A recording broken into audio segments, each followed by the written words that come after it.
where we're going to where we record these sessions and all of our sessions that we've recorded from before.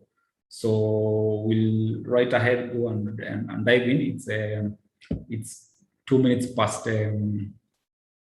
10, so I think that's a good time to start. So let me go ahead and share my screen. Sorry, if anybody comes back here, I think you can be able to get this recording and also watch this again and again. So let me go ahead and share my screen, then we get going. So one more time, welcome everyone. Welcome Giuliani and Anthony. You are my guests today. I'm sure more will be plugging in way later in the session.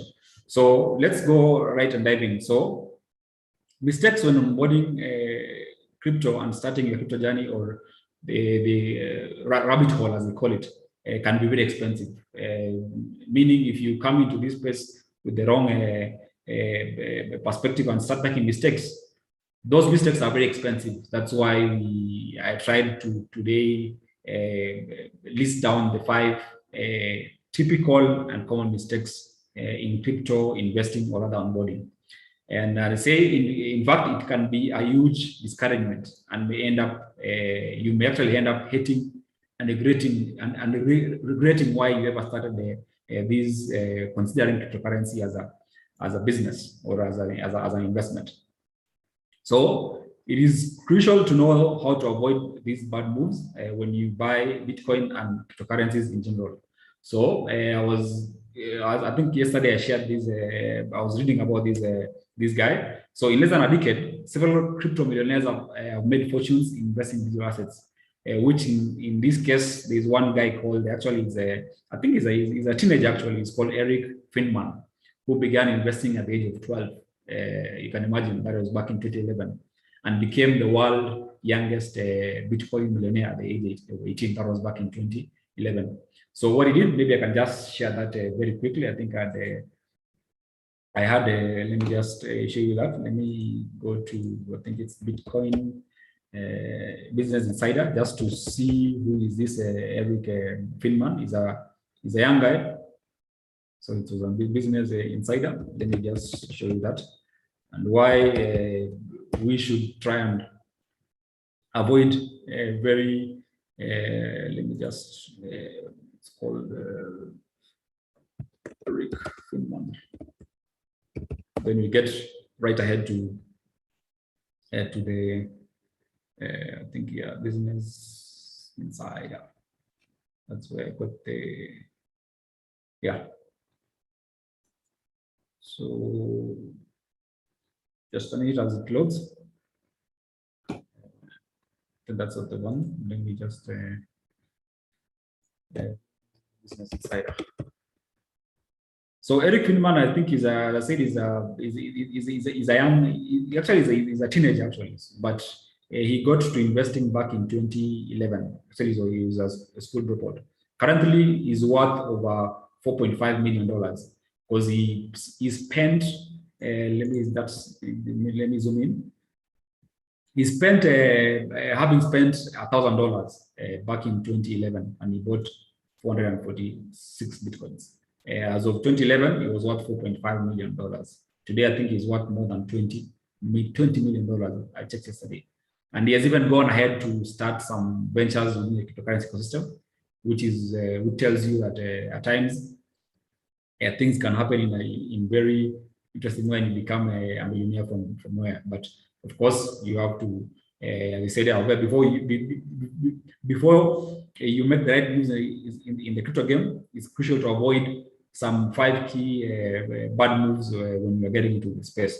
So number one mistake that I have seen is that people not identifying your investor profile before starting to put money in the game. So you need to look at yourself. In layman's terms, as you can see over there are 3 main profiles that investors may identify. Either you are conservative, you are a moderate investor, or you're a trader. So once you identify or you define where do you fall, you then know how best to proceed. And this will be a good start. And once you avoid this mistake, I'm sure this journey is going to be good. So the conservative investor, also known as the hodler, never wants to expose to risk, which is actually most people are not risk averse. Typically, such a player's strategy is mostly based on holding an asset he considers valuable based on long-term appreciation plans that differs from the current. These are people who have a long-term definition. They are conservative, so they don't want to expose themselves to risk most of the time. So nowadays, most investors in the crypto industry are moderate, which are individuals who have different positions in their portfolios. So moderate is basically somebody who's kind of the long term also wants to enjoy the thrill of the current market dynamics. And then lastly, we have the trader. So this is an individual who thrives on crypto market fluctuations, that is the up and down, to profit on the short-term operations of the crypto economy. As we see today, the crypto industry is worth more than $2 trillion. So that's the kind of industry that they are playing at. So a point of caution: even though trading may sound attractive, it does not involve plenty of risk. It does involve plenty of risk and a large amount of knowledge to avoid losing money in unclever strategies. One also creates, of course, a lot of taxable events. If you're trading, of course, you're exposing yourself more. But that does not mean that it's not profitable. It is profitable, but of course, you have to get to weigh your risk. The mistake number two that is very common is what we call not having a clear and thorough plan. You're just coming in, you don't know where to start, you don't know where you're heading into, you're just like plugging in without even knowing what you're doing. So not planning ahead is the worst thing in a crypto. Basically, crypto agents can do while investing in cryptocurrencies. So a decade ago, you would need only an average computer to mine an amount of Bitcoin. That is how, of course, mining is not a topic today, but that's how it is. Nowadays, it's very competitive to actually mine cryptocurrency, which, of course, it's not profitable for any newbie. So if you are looking to maybe mine Bitcoin, it's, of course, not easy, but in the long term, it's profitable. So you need to be strategic and establish clear goals before making any decisions. The chances of financial losses are even bigger when you don't know where you want to go. So maybe I can take that again. Chances of financial losses are even bigger when you don't know where you want to go. Hence, you must determine your goals, your desires, and only later you get into the game once you start you've defined that. So that is very key. You need to have a goal. What is your target? What is your interest? Of course, that is after having defined yourself. Are you a conservative person? Are you moderate, or are you a trader? So mistake number three. So maybe as I proceed on with the session, maybe because I think we're only 4 of us, I'm sure more people will watch later. Just comment on the chat on the chat whereby where do you see yourself? Are you a conservative investor or player in the cryptocurrency ecosystem, or are you a moderate investor, or are you a trader? So that maybe will help me even further when you are interacting. So number three, as you go on, is not knowing what you are doing. That is mistake number three. So of course, not having proper financial knowledge about cryptocurrency market is one of the main mistakes people make when trying to invest in digital assets. Not knowing what you are doing. So currently, many people start investing in cryptocurrencies without having any solid knowledge or even a clue about the basic concept, such as what is blockchain. So you don't want to come into a space whereby you don't even know the basic fundamentals and you want to make billions out of it. So you have to take a step back as per what I've been taking us through. So often, some people just want to enter the crypto world because they think it's an easy way to earn money without financial effort, which could not be further from reality. So, of course, we've had very good stories. The first share that I shared is that you have a 12-year-old basically who is practically a billionaire at the age of 20. Actually, it's 21 years now. So you think you'd come to the space and enjoy the same like gains. Of course, it takes time. Number 4 mistake is having no patience to deal with the movements in the crypto market. So that is very important, not having patience. And I believe this not only applies to crypto, even to whatever you're doing. So worldwide, each country's fiat currency has a central bank to apply different measures of control and manipulate the value of money.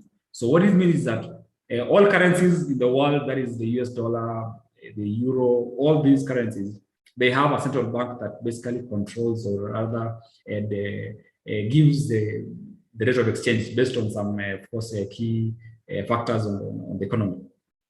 So differently, cryptocurrencies have no central bank, no centralized control, or either an entity to control their direction. So cryptocurrencies are inherently volatile, which is not necessarily a problem when you have strategies to profit over the market fluctuations. So, however, many individuals do not have the spirit to stand the wind of change and eventually get discouraged or impatient when things do not get to go as expected. When you put money into crypto game, you need to have patience to deal with the market fluctuations and remember the kind of investor profile that you are. So you see, once you define who you are, of course, you will now have the courage and the patience to wade through the space. It is, of course, quite volatile, but of course, once you have defined yourself, you will know which way, or rather, you'll have the comfort basically to withstand any kind of like turbulence or any upswings or downswings within the cryptocurrency ecosystem. Point number 5, and please remember, just look in the chat. I know we are only 4, but I'm sure some people will watch this later. Let me know the kind of investor that you are. That is Christine and Anthony. Lawrence is not with us today, I think, but is following nonetheless. Number 5 is basically never diversifying your portfolio. That is another mistake people get to do. You come into the crypto ecosystem and you only focus on one particular cryptocurrency. So as you see over there, another common mistake is when investing in cryptocurrencies, the lack of portfolio diversification. Of course, when you concentrate capital on only one type of investment, you are increasing the risk of loss, because if in the event that there's turbulence or there's very frequent upswings or downswings, it may be difficult to recover the invested amount. But if you diversify, then that means you are able to hedge yourself on something else. And of course, that is one thing that as Decrypt we teach. We also consult on what are the best strategies to diversify. So you can see over there, the best way to avoid this is to divide money into different asset categories such as Bitcoin, Ethereum, Theta, that is USDT, and other promising altcoins. Of course, it looks very simple, but of course, it takes a lot of like energy and also knowledge to know which kind of cryptocurrencies to diversify into. So in this case, there are plenty of options in the crypto market, but prospective investors need to analyze the opportunities according to their profile before taking any further actions. So I hope that was clear. The 5 key steps that, or rather points, or rather mistakes that you should try and avoid. Let me see. I think this. Who is this? I think it says they are a moderate. Giuliani, okay. So yeah, Giuliani says you are a moderate investor. So I think that is quite good. So once you've established the kind of investor you are, so that gives you a very sober and clear approach to the cryptocurrency ecosystem. So today, just to summarize, you've learned the 5 typical mistakes you should avoid when investing in cryptocurrencies. Remember that it is essential to know your investor profile. Just I'm glad that Julian defined who you are. Have a plan in mind and always seek more knowledge, and that is actually what you've typed. there's more knowledge that you once needs to attain. Plus, it is critical, it's rather crucial to have the emotional intelligence to deal with the unexpected movements. So, movements in crypto is, of course,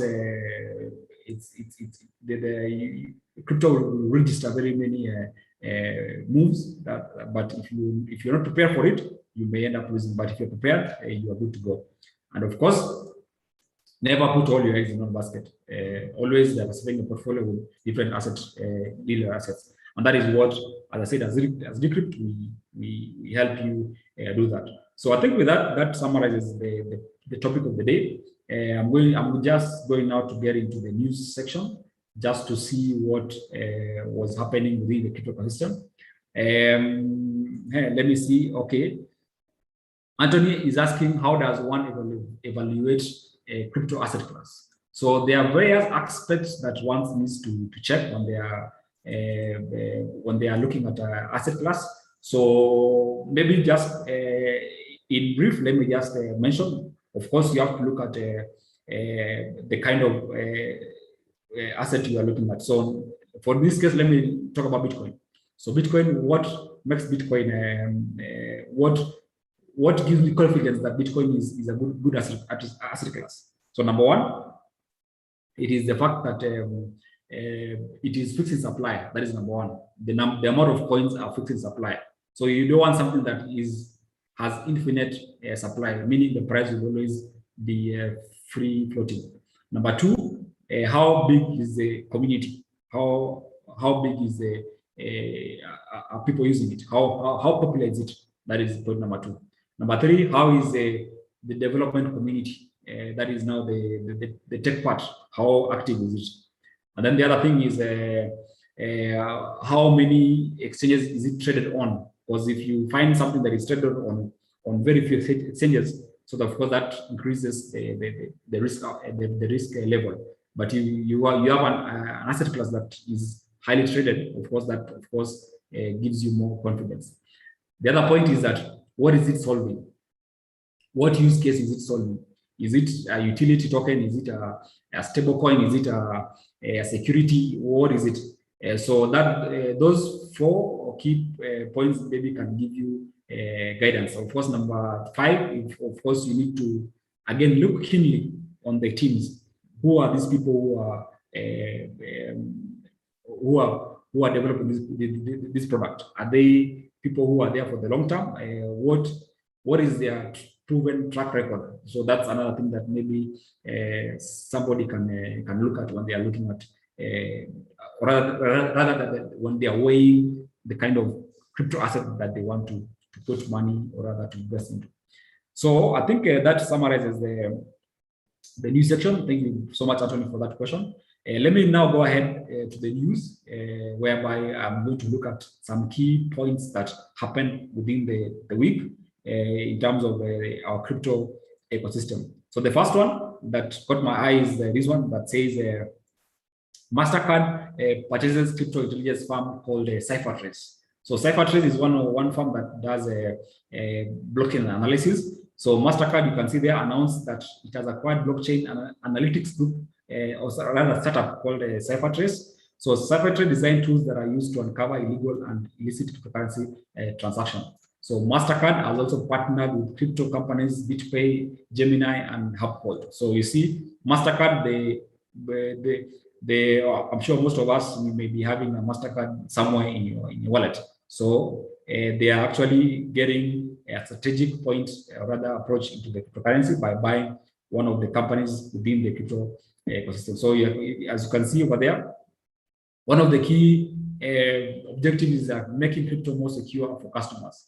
So in a statement by AJ Bula, the president of cyber intelligence at Mastercard, said, digital assets have the potential to reimagine commerce from every act, like paying and getting paid, to transforming economies, making them more inclusive and efficient. Bula added that digital asset world continues to grow. The need for it to be safe and secure also grows. That's why I think they have taken a strategic acquisition to the company Cyphertrace. So of course, this is quite interesting. The other point is that Ukraine becomes the latest country to legalize Bitcoin and cryptocurrencies. So Ukraine is, I think, one country that has been following cryptocurrencies use for some time now. So you can see over there, Ukraine Parliament has adopted a new law that legalizes and regulates cryptocurrencies and other virtual assets like tokens. The bill was passed in a near unanimous vote on Wednesday and will now need to be signed by President Volodymyr Zelensky. I think that's a very interesting name.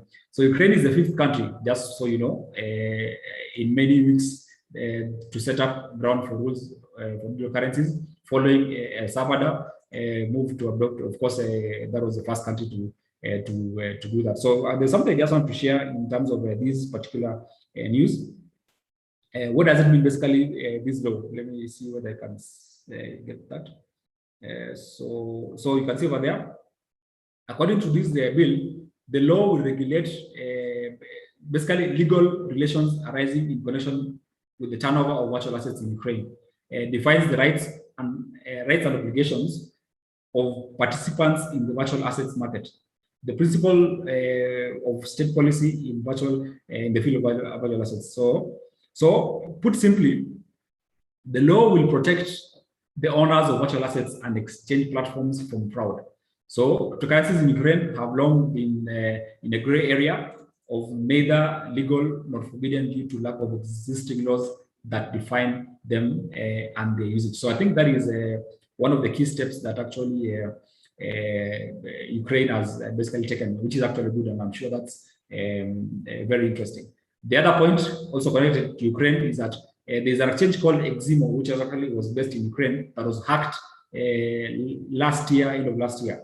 So you can see over there, this was, I think, from Yahoo. The 2021 crypto hype is down, but all traders are unfazed, says Eximo CEO. So what happened? I think around was it? Yeah, around December last year, Eximo was hacked, and actually, I think more than what was it? $4.5 million was stolen from the exchange, and that's why Ukraine, as a government, of course, took to ensure that I think that's the news, that they want to regulate and protect customers who are basically using the exchange. Also, of course, for you to protect customers, you have to define the legal narrative, or rather the words that you use to govern the whole system. So you can also read about that later.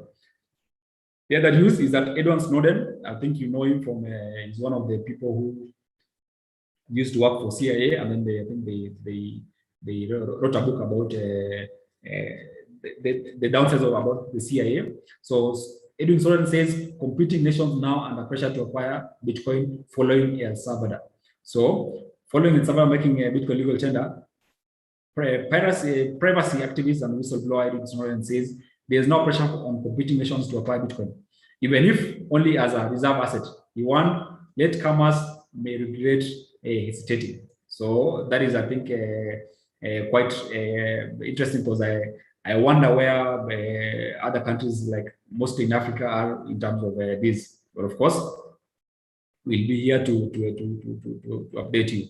So let me just read what he said. He said, Snowden is not the only one expecting other countries to follow El Salvador to adopt Bitcoin.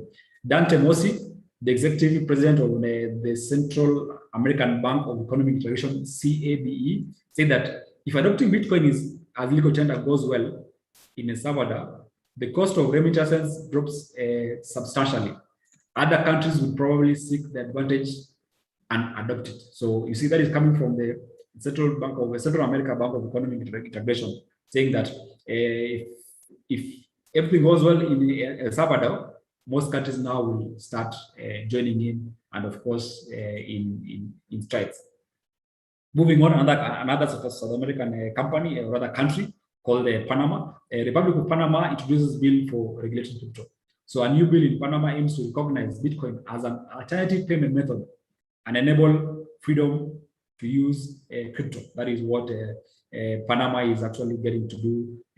So this week, that is on Monday, the Panama Republic introduced a new bill aiming to make the country compatible with the blockchain, crypto assets, and internet. So of course, they are not laying behind; they are actually following what El Salvador is doing. Another one again, that is now India. Former Reserve Bank official pushes for India to accept crypto. India is very special in terms of the crypto because they've been the ones who've been like on the sidelines. They have been not very been clear on which way to go on terms of crypto. But of course, this year there is a clear path that they're now taking. So a former deputy governor of RBI sees cryptocurrencies as a taxable asset or commodity that is in India. That is now as per this news coming from Cointelegraph. So a former deputy governor of Reserve Bank of India has spoken about the nation's financial and crypto ecosystem and stated that digital assets need to be accepted.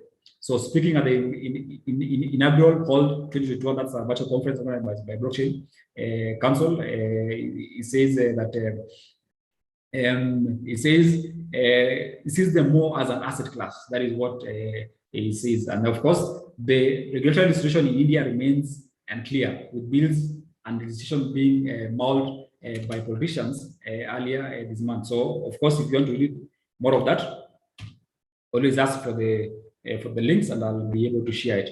On the same, that is now, I think, before that, actually, that was last week. India back then was planning a new.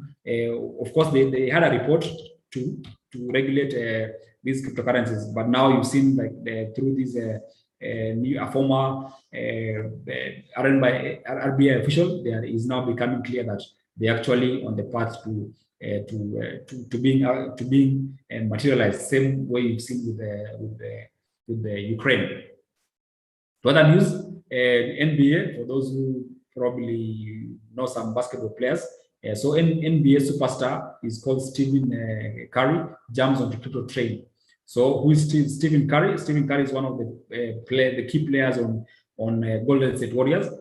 So he says, if you can see over there, American basketball star Stephen Curry is seeking more advice from members on the cryptocurrency community.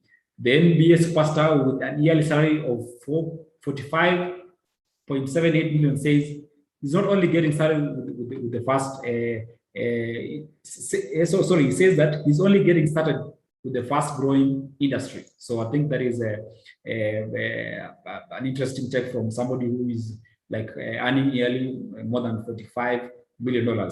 So a YouTuber called Marcus Browley advised Curry to know everything he sees on crypto Twitter, while some of the most prominent crypto personalities, including the Microstrategy CEO, Michael Saylor, started pitching the favorite cryptocurrencies.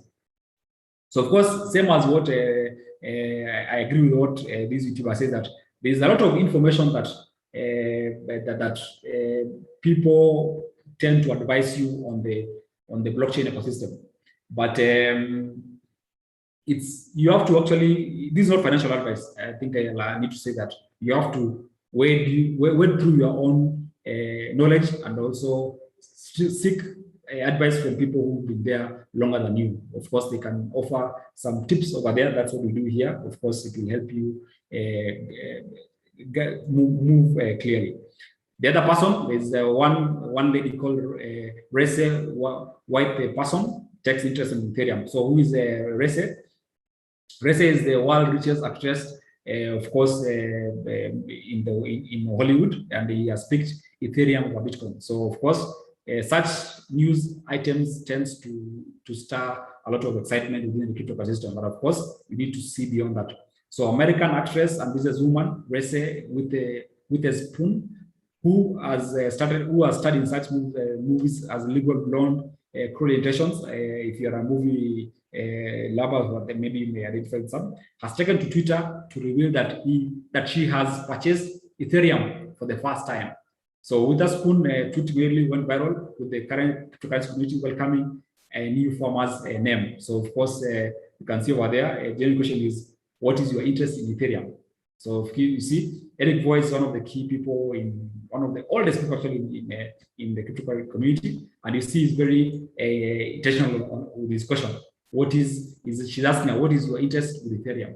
Of course, perhaps he was trying to guide Rese to define what objective is she actually having in the crypto ecosystem.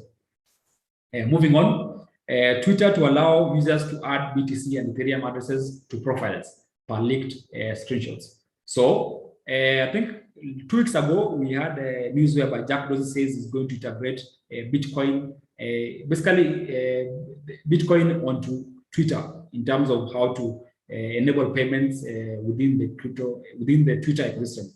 So while the news is unofficial at this stage, Twitter's product lead, Kayvon Bay-Kapro, hinted that there could be an announcement soon on the same, whereby Twitter appears to be developing functionality that enables users to add Bitcoin and Ethereum addresses to their profiles. The latest update is believed to be part of Twitter's tip jar feature, which was introduced in May this year and adds to report, which surfaced earlier this week, that the form would enable Bitcoin tipping for content creators. So of course, content creation, of course, is huge in the internet right now. That is, of course, that's where most of these Facebook, YouTube, of course, people make money. The other one is more than 200,000 Ethereum banned by the EIP 1559 improvement. So there was a change in the Ethereum protocol, and they introduced a ban mechanism within the Ethereum ecosystem, whereby now they're going to ban meaning basically they are doing away with the Ethereum tokens, of course, to try and introduce the fact that Ethereum is going to be a fixed supply. So I don't want to get into more technical aspect, but of course these are an functionality that is helping Ethereum have its own finite supply. So to other news, cryptocurrencies now recognized under commercial law in Texas. So Texas they have 2 bills. Bill number 1576 and 4474 officially took effect on September 1st after being signed into law by Governor Greg Abbott in June. So these 2 bills aimed at furthering the adoption of cryptocurrency and blockchain and are now law in the state of Texas. So you can see many nations out there, they're now like, we need to really have a clear way on how our citizens are going to interact with the cryptocurrencies. So this is positive for crypto generally because Texas became the 4th US state behind Wyoming, Rhode Island, and Nebraska to clarify the commercial law status of these assets. So Wyoming-based crypto proponent Kathleen Long told Telegram, this means parties to transactions have clarity regarding their legal rights and obligations. Judges have a roadmap to adjudicate disputes, and lenders know they have an enforceable lien on crypto pegged as collateral for collateralized loans. That is actually DeFi in short. So they're actually having clear laws on how to go about such doings. So that is actually quite good for us who are in crypto. Some other news, Cardano Creator predicts that many nation states will follow El Salvador's lead. So you can see Charles Hoskinson is one of the creators of the founders of Cardano cryptocurrency, and he believes that crypto will ultimately change the world. So I think that is quite some positive coming from one of the top 5 cryptocurrency creators that we have today. So he says, just by quoting him, in the coming years, many more nation states will use crypto as part of their monetary policy, either as reserves in the central banks or using cryptocurrency rails for central bank settlements. So I think that is what Charles had his thoughts about Bitcoin. Bitcoin cryptocurrencies and nations basically adopting it. To some last news, eco-friendly Canadian Bitcoin mining farm goes public. So there's a Bitcoin mining farm will trade on TSX Ventures Exchange under STS at a sort of ticker as homage of Satoshi Nakamoto.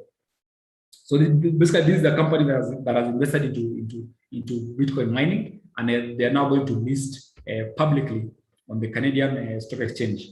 So of course, I think that is some good progress coming from Canada. As you can see over there, green Bitcoin is the future. So of course, there's been a whole lot of talk of that Bitcoin is not green, but because these are purely a news session, I won't bugging people to the news, but just know that eco-friendly Canadian Bitcoin mining farm goes public, of course, to enable its citizens to buy the shares. So despite Bitcoin price crash, BTC is the internet of value. So that is as per this guy called Novogratz. He's one of the key people investing big within the cryptocurrency ecosystem. So retail investors had good reasons to overextend the crypto market, says billionaire Bull Mike Novogratz. So he says, let me just say, so he says, speaking to Bloomberg, the billionaire Bitcoin will say that crypto is still dominated by retail investors who are too excited by the recent interest from institutions such as Visa, Amazon. I just showed you about Mastercard. So people are realizing that crypto is not just Bitcoin being bought as a hedge against bad monetary fiscal policy. He said, but maybe more importantly, it's Web 3.0. It's the internet of value transfer. That is very good. It's the internet of value transfer. I think that is, if you get that point, I think you know why this space really matters. So I think that is coming from one person who's been there for a whole while. Some other news, I think on a lower note, Seychelles law enforcement receives requests to probe transfer of more than 230,000 OneCoin Bitcoins. So I'm sure most of you may heard about OneCoin. OneCoin was one pyramid or rather a scheme that collapsed. That was in form of they were saying they were selling something called OneCoin, and of course you had to pay or buy those tokens using Bitcoin. So they received a total of, I think, more than actually that amount. You can imagine that amount, 205,000 Bitcoins that they hold on a wallet. So besides investigating the transfer of crypto assets, the probe is expected to examine transactions involving cash and property worth $10 billion.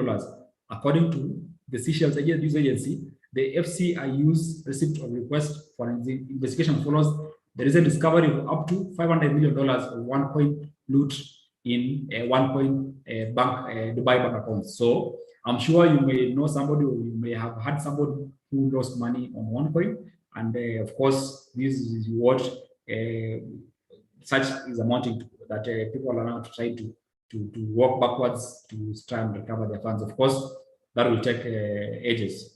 To the last news, South Africa exchanges sets new crypto withdrawal limits restrictions as a deterrent for illicit actors. So I think this was Luno. Luno is one of the exchanges in South Africa. So of course, they have now started restricting the amount of withdrawal. So these are some of the ways that now regulations and also compliance is coming around the cryptocurrency ecosystem. So you can see over there, transfers from Luno to Binance is blocked. And for me, this is actually one of the downsides that come around centralized platforms. Because now, why should they limit you from transferring within wallets if you've done your KYC?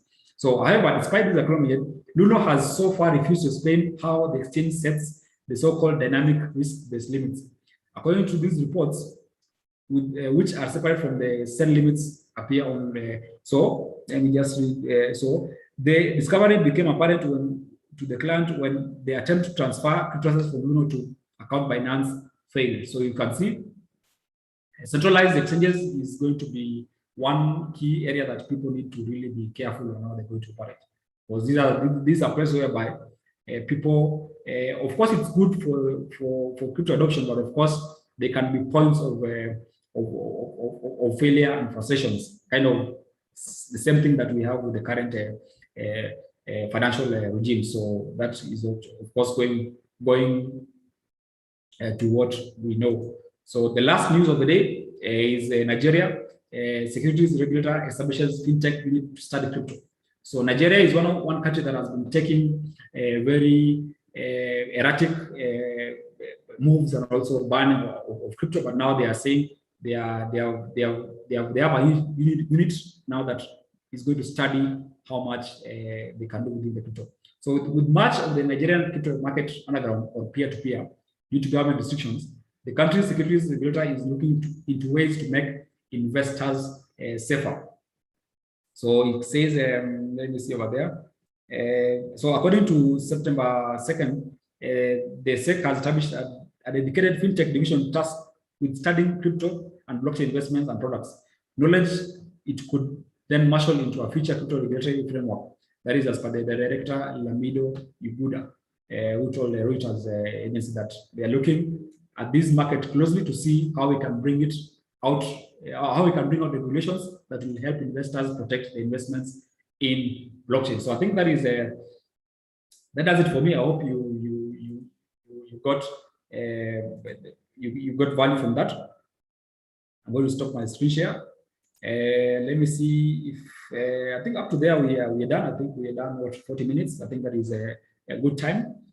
Today I was covering, as I said, the 5 key points to look out when you are onboarding mistakes that when you're onboarding crypto, and of course I've run through some key elements in terms of news items. So with that, I hope that was good. Any questions, Anthony, Giuliani, as we come to an end of the session? This is recorded on YouTube, so I'll be sharing the YouTube channel later so that you can have a session on the same if you want to repeat. So okay, thank you, Christine, always with us on this session. So see you next Saturday for another session of our weekly Bitcoin 101. Thank you very much.